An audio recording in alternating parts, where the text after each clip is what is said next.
लंबा सफ़र होता है, बहुत सारे एक्सपीरियंस का एक जोड़ होता है और बहुत सारी ऊंच नीच देखकर नॉलेज की उस ऊंचाई पर आदमी पहुंच जाता है कि वो फिर फकीरी लेवल तक पहुंच जाता है।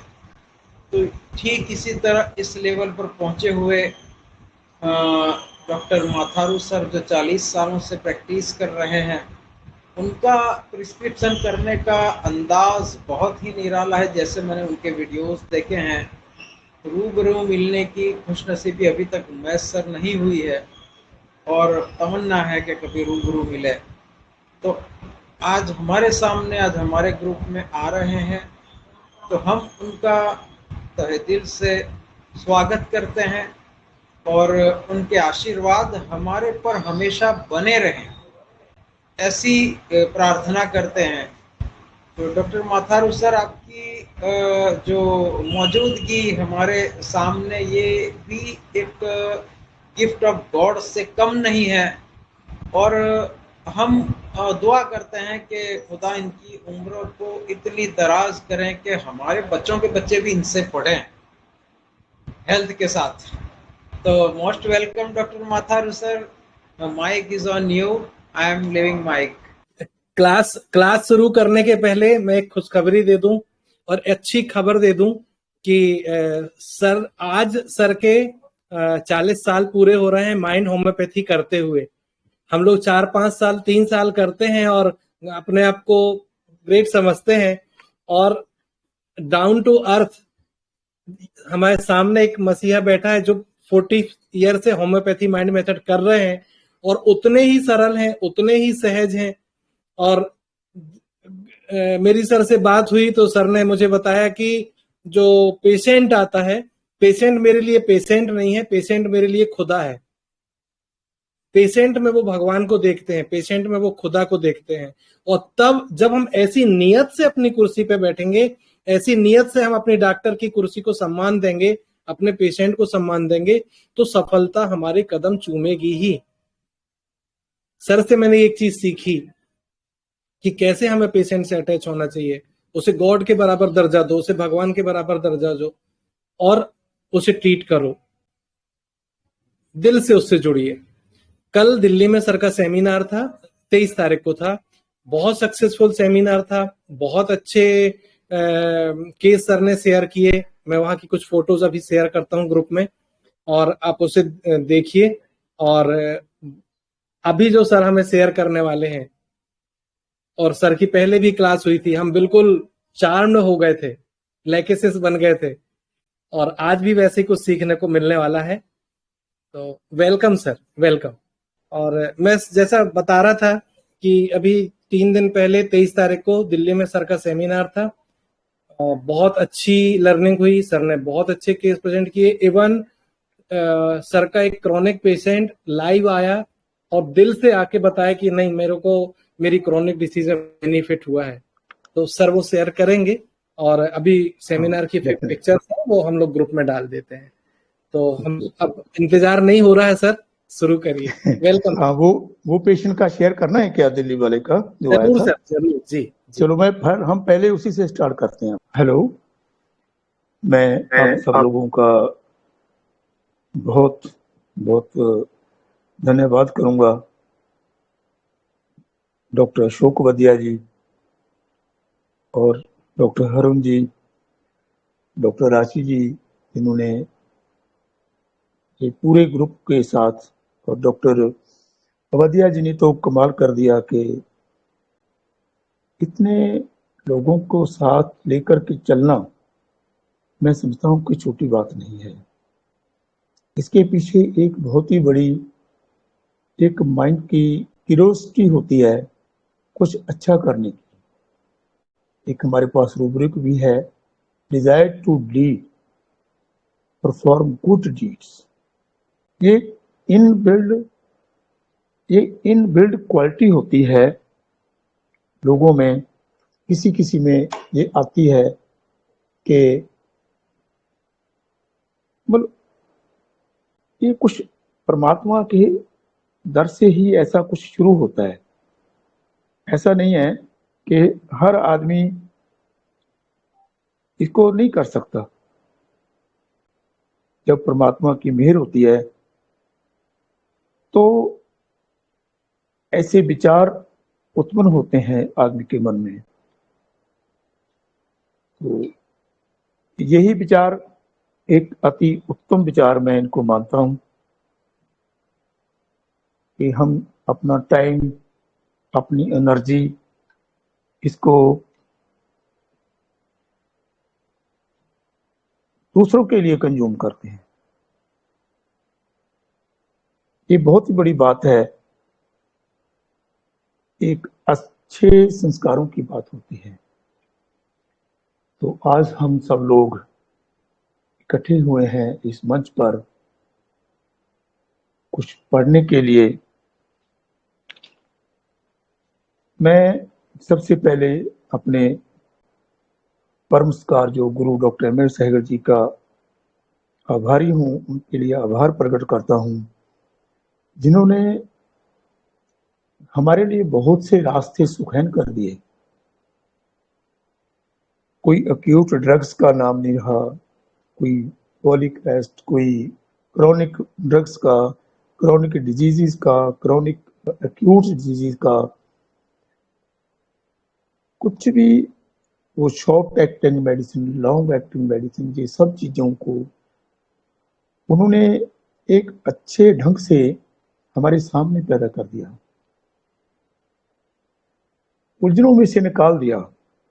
हम वहीं से शुरू करने जा रहे हैं आज। मैं डॉक्टर अशोक जी के कहने के सार के जो केस वहां पर प्रेजेंट किया था, वही जब उसका पेशेंट का फोन मेरे पास 4 दिन पहले आया था कि सर मैंने धूरी आपके पास मेडिसिन लेने आना है, मेरी मेडिसिन खत्म होने जा रही है, तो आप कब मिल सकोगे।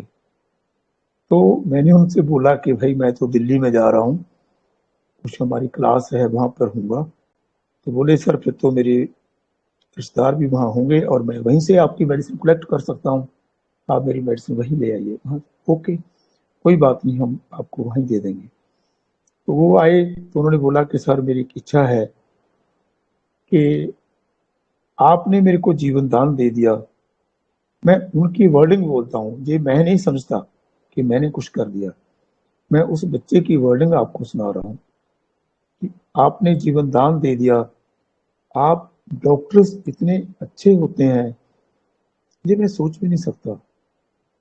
इतना जीवन दान देने वाले व्यक्तियों के 71 जो समूह है जो आज आप पढ़ रहे हैं, मैं उनके सामने प्रस्तुत होना चाहता हूँ।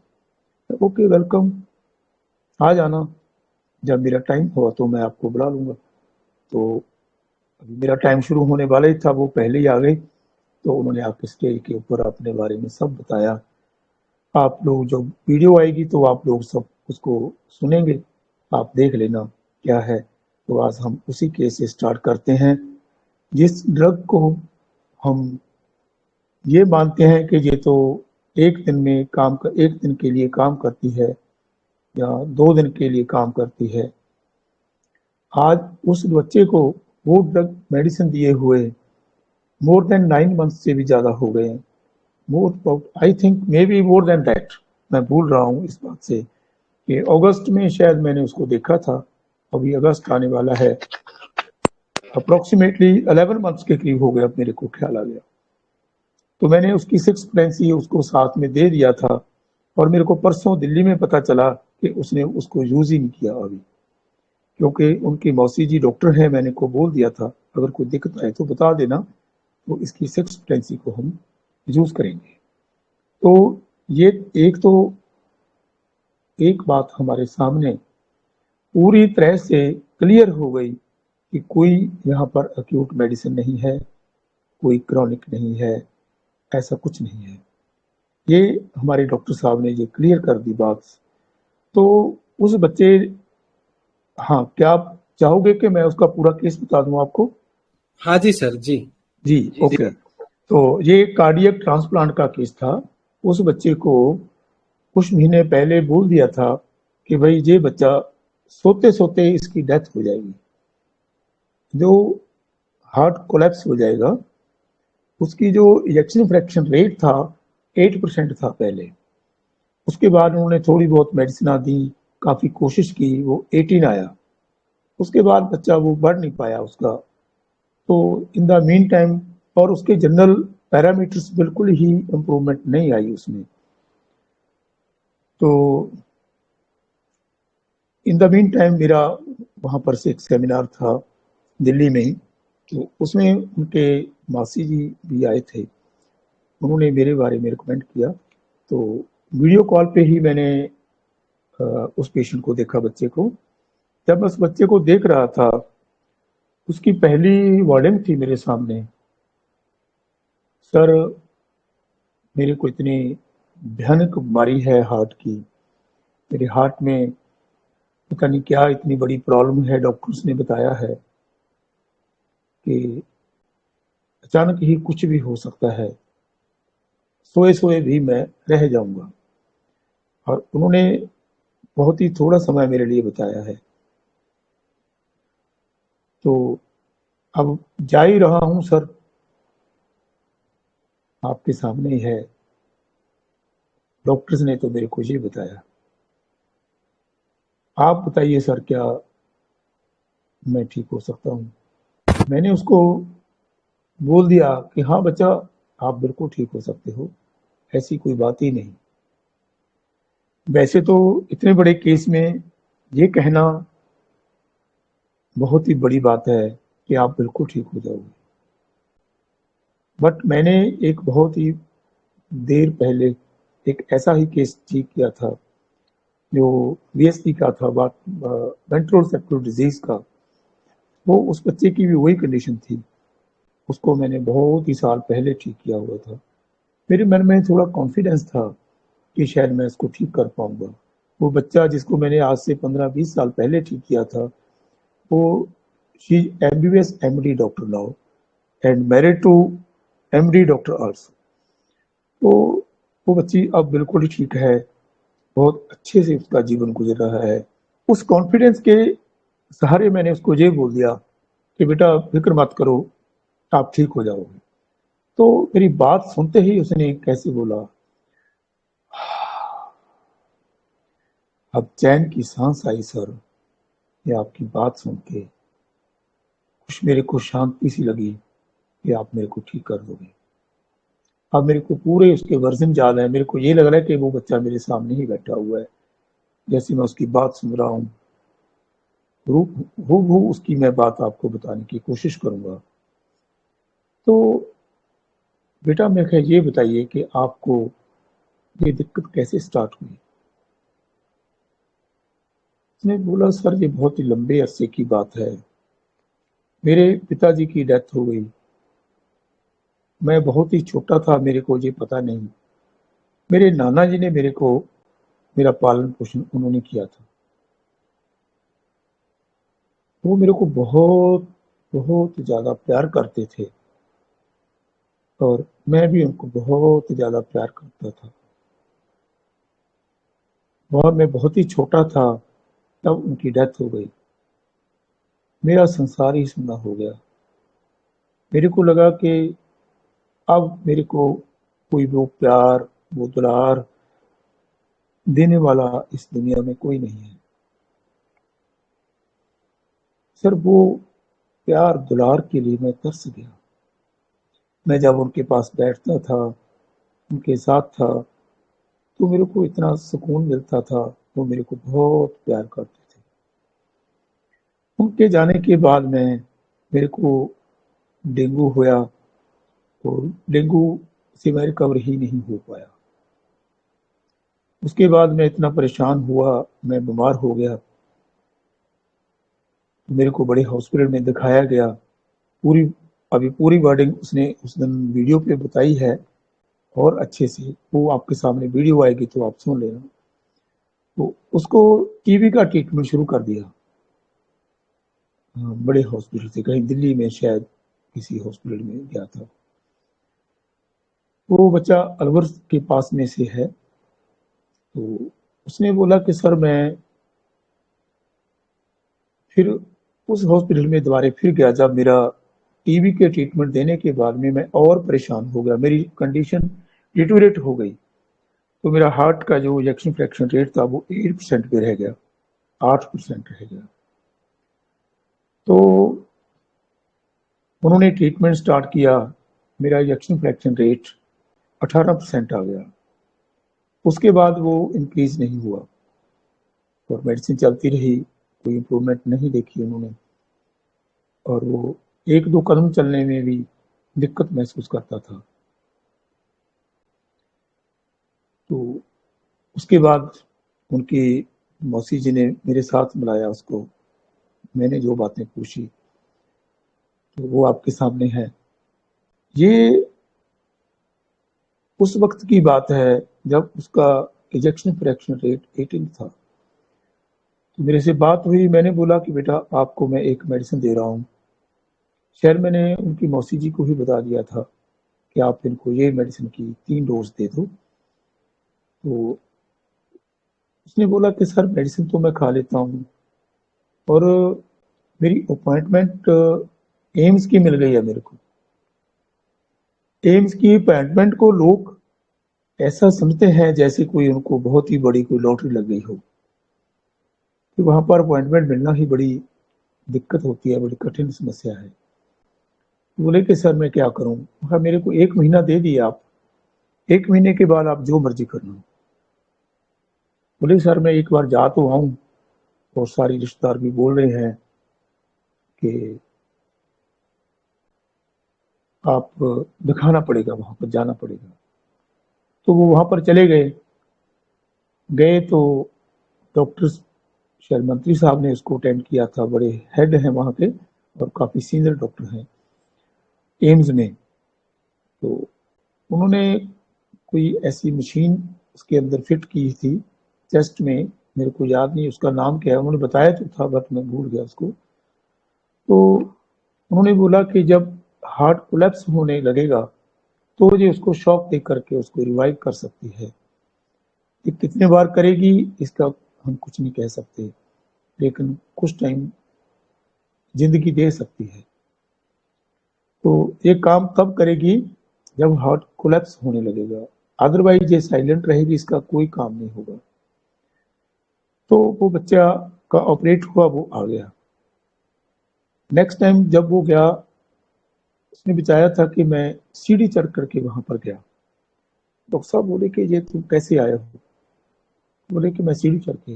अरे तुम व्हील चेयर पे क्यों नहीं आए? व्हील चेयर लो उसको।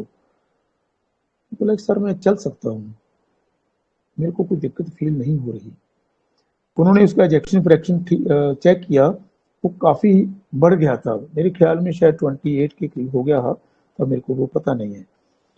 अब उसके बाद डॉक्टर साहब ने बताया चेक करके कि जो इंस्ट्रूमेंट हमने डाला है, इंस्टॉल किया है आपके अंदर, उसने काम नहीं किया, वो कभी भी स्टार्ट नहीं हुआ। इसका मतलब आपका हार्ट कोलैप्स नहीं हुआ। और उसको जो भी हो वो मेडिसिन थोड़ी बहुत दे रहे थे, वो लेकर के उसको दे के भेज दिया उसको। उसके बाद फिर रीचेकअप के लिए वो कुछ महीनों के बाद में गया, तो इजेक्शन फ्रैक्शन रेट उससे भी कहीं ज़्यादा हुआ। वो हैरान बन रहे थे डॉक्टर साहब। कल उसने बताया तो वो कह रहे थे कि ये इतनी अच्छी इम्प्रूवमेंट कैसे आ रही है इसमें। तो उन्होंने पहले भी बोल दिया था कि हमारे पास इसका कोई ट्रीटमेंट नहीं है, हम ट्राई कर रहे हैं। तो ये बच्चे की वर्डिंग थी जो मैं आपको बता रहा हूँ। उसके बाद फिर शायद 6 महीने के बाद या 4 महीने के बाद जब भी वो गया, तो उसका इजेक्शन फ्रैक्शन रेट 55 से ऊपर चला गया, जिसको हम एकदम नॉर्मल 55 to 60 एक बहुत ही अच्छे इंसान का होता है। और मेरे को उसने फोन किया कि सर मैं अब दौड़ सकता हूँ और मैं आधा घंटा 1 घंटा जॉगिंग कर सकता हूँ।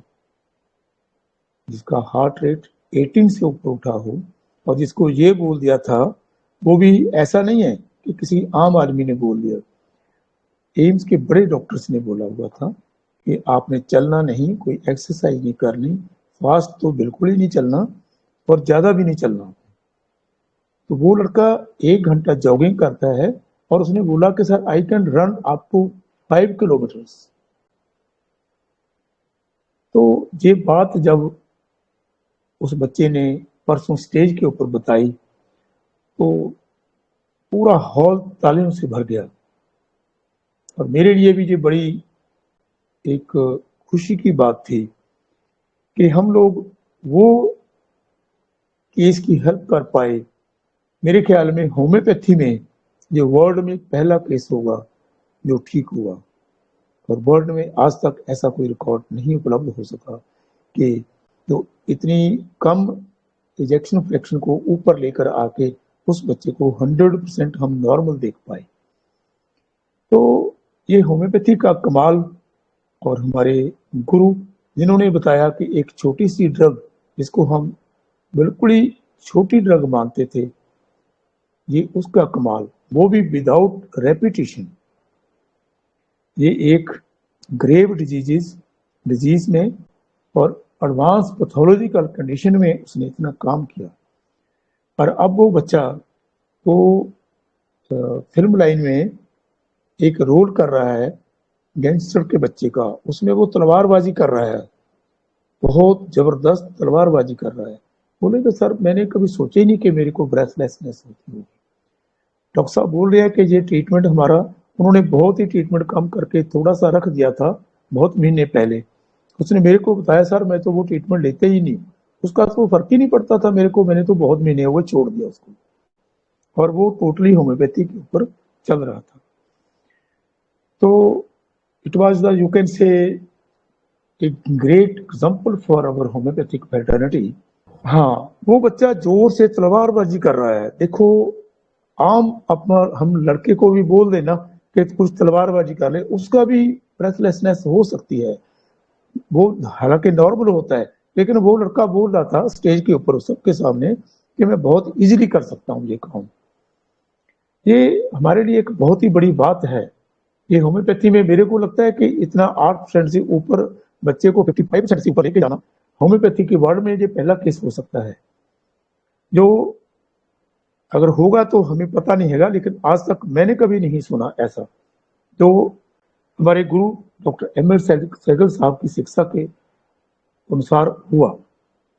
तो आपको मैंने सब उसकी बात बताई, जो बच्चे ने मेरे साथ शेयर की अपनी बात, जो अपने सिम्टम उसने बताए। तो क्या आप लोग उसको के बारे में कुछ इनपुट्स डालना चाहेंगे? सर ये जलसीमियम लग रहा है मेरे को। नहीं सर, वो आप सिर्फ ये बताइए कि आपको क्या लगा, उसके सिम्टम क्या लगे, रूब्रिक क्या था? सर एक तो सर लाइट डिजायर पॉजिटिव लगा सर, जैसे जब उसने आपसे पूछा कि आप मतलब क्या मैं ठीक हो जाऊंगा, आपने उसको एसएओ किया तो जो उसका रिएक्शन आया कि जैसे उसको जो चाहिए था वो मिल गया। ओके। और सर दूसरा वो क्लिंगिंग टू पर्सन सर, अपने नाना जी से वो जब अटैच था बिल्कुल वो, जब उसके फादर की डेथ हो गई थी तो उनसे बहुत ज्यादा वो अटैच था। और उसके बाद जब उनकी डेथ हो गई तो element from death of loved ones करके सर वो उसमें, तो ये सब 3 रूब्रिक हमारे समझ में आया। ओके। काफी हद तक आपने सही सोच लिया। और कोई? सर मुझे रूब्रिक तो नहीं बता पाऊंगा, लेकिन मुझे मेडिसिन एकोनाइट लग रही है। कोई बात सर नहीं, मुझे भी एकोनाइट लग रही है। डिल्यूजन। आप अपना नाम तो बता दीजिए ना, पहले कौन बोले थे? नीलेश सर, मेरा नाम नीलेश जैन। सर मैं डॉक्टर शैलेश प्रांजलि। जी। Oh very good, very. Sir delusion कैसे लग रही है जी? सर वो उसको लग रहा था ना कि मेरे पास ज्यादा समय नहीं बचा है मेरे पास, और मैं अभी मेरे पास बिल्कुल समय नहीं बचा है, मैं मरने वाला हूँ, ये जो उसकी फीलिंग थी ना वो सब चीजों को लेके। और जो उसने फिर आपकी बात सुन के जो उसको होप आई कि हाँ ये चीजें कि मैं अब ठीक हो सकता हूँ, ये जो उसको था, ये वाली चीज उसको एकोनाइट की तरफ ले जा रही है। और फियर ऑफ डेथ तो साफ साफ दिख ही रहा है कि अब मैं बचने वाला नहीं। हाँ, लेकिन उसमें फियर ऑफ डेथ नहीं हम कहेंगे, क्योंकि फियर तो उसने प्रकट किया ही नहीं ना sir. Delusion is dying and anxiety. हाँ चलो ये हो सकता है बिल्कुल। और anxiety ameliorated by cold drink. बिल्कुल सही। हाँ जी। और सर चलो जब आपने रूब्रिक जी हाँ बिल्कुल, ये अंकुश जी, क्या नाम है आपका? हाँ, अंकुश मानी। हाँ ओके ओके ओके, अंकुश जी। जी हाँ, ये बिल्कुल सही बात है। देखो सब लोग, आप हर रोज पढ़ने वाले हम स्टूडेंट हैं, सब मिलके पढ़ते हैं, तो अच्छी बात है कि आप डायरेक्टली इतनी जल्दी यहाँ पर पहुंचे, और आपने मेरे से अच्छा काम किया, क्योंकि मेरे को समय लगा था पहुंचने में। सर इसमें डिल्यूजन बॉडी डिफॉर्म सम पार्टीज ये रूब्रिक आएगा क्या?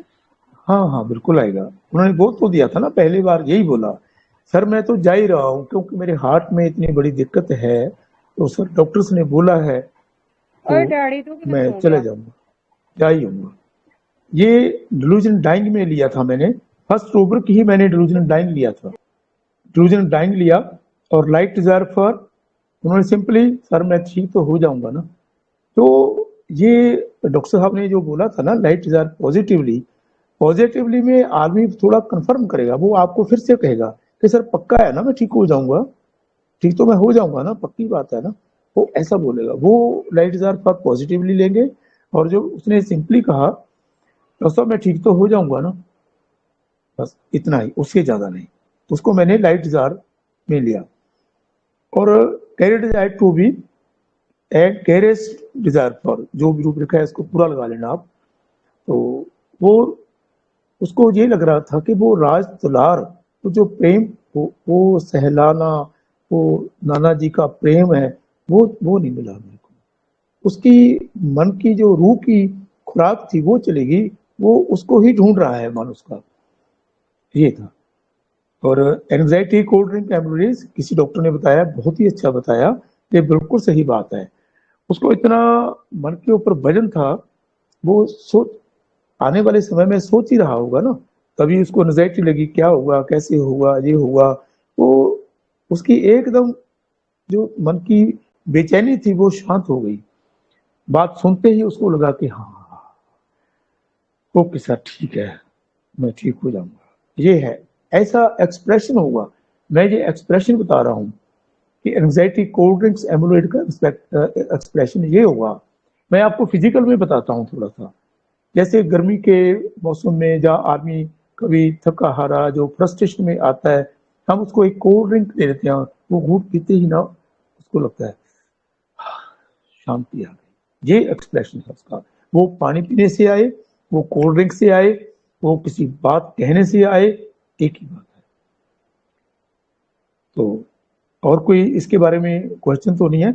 मैंने उसको एकोनाइट 30 ही दिया था, और 6 की डोज साथ में दी हुई है। वो परसों मैंने पूछा था उनसे, उन्होंने वो ली नहीं। अब 11 मंथ के करीब हो गए हैं वो मेडिसिन चलते हुए, तो अब तक बच्चा वो 100% ठीक है। अब वैसे उसने बोला कि सर और दवाई लेनी है, चलो कोई बात नहीं। तो ये केस था।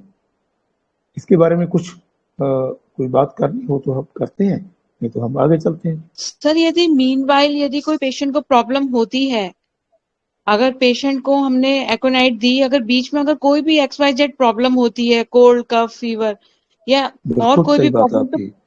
तो मेडिसिन हाँ, क्या करेंगे? मैं बता रहा हूँ आपको, अच्छा क्वेश्चन किया आपने, बहुत ही वेरी गुड क्वेश्चन। क्योंकि अगर इतनी ग्रेव पैथोलॉजी का हम डील करने जा रहे हैं, तो उसके बीच में अगर कोई दिक्कत आई तो how to solve that problem. Otherwise we will, you can say, अपने रास्ते से भटक जाएंगे फिर हम, we will disturb our path. तो ये बहुत अच्छा क्वेश्चन आपका किया। और उस बच्चे में ऐसी प्रॉब्लम काफी आई थी। एक बार उसको डायरिया हो गया, बहुत सीवियर डायरिया हो गया। उसका मेरे पास फोन आया, तो बोला कि सर बहुत ही ज़्यादा सीवियर डायरिया हो गया, बट मेरे को और कोई दिक्कत नहीं लग रही है। मैंने कुछ खाया था, कोई फ्राइड चीज, कुछ ऐसा कुछ किया था उसने, अब मेरी याद नहीं है जी, बहुत ही महीनों की बात है। उसके बाद उसको डायरिया हुआ। तो बोलो सर मैं क्या करूं। तो मैंने उनको जो मेडिसिन साथ में दी हुई थी प्लेसिबो, तो मैंने बोला कि आप इसको 3 बार जो लेते हो, कम से कम 8-10 बार ले लो। तो उसने एक दिन पूरा वही लिया, और दूसरे दिन भी लिया, और तीसरे मेरे पास फोन आया कि सर अब वो मैं मेडिसिन कैसे करनी है, अब तो मैं बिल्कुल ठीक हो गया हूँ, तो अब बंद कर दूं क्या। हाँ, अब मैंने उसको बोला कि आप ऐसा करो, आप फिर 3 बार से स्टार्ट कर। अगर आपकी मेडिसिन श्योर है तो जितनी भी एक्यूट कंडीशंस आ सकती हैं, आएंगी, वो तकरीबन वो ठीक हो सकती हैं। अदरवाइज तो फिर हम रीकेस टेकिंग करेंगे। अगर रीकेस टेकिंग क्यों नहीं मैंने की और क्यों मैंने उसको मेडिसिन नहीं दी, ये बहुत बड़ा अहम क्वेश्चन है। तो मैंने उससे क्या पूछा था कि बेटा आपको जो बाकी कंडीशन जो मैंने आपसे सुनी थी वो कैसे है? सर वो तो बिल्कुल ठीक है, बस ये डायरिया थोड़ा मेरे को तंग कर रहा है, वो और कुछ नहीं है। मैंने उसको बोला कि आप वो नींबू पानी वगैरह दो, आप मीठा वगैरह चीनी वगैरह डाल के पानी पिए, तो एक्सिलरी मेथड्स है वो बता दी, वो ठीक हो गया बच्चा। तो उसके बाद एक बार उसको फिर फीवर आया बहुत जबरदस्त, इतना फीवर हुआ वो 103 के ऊपर पहुंच गया।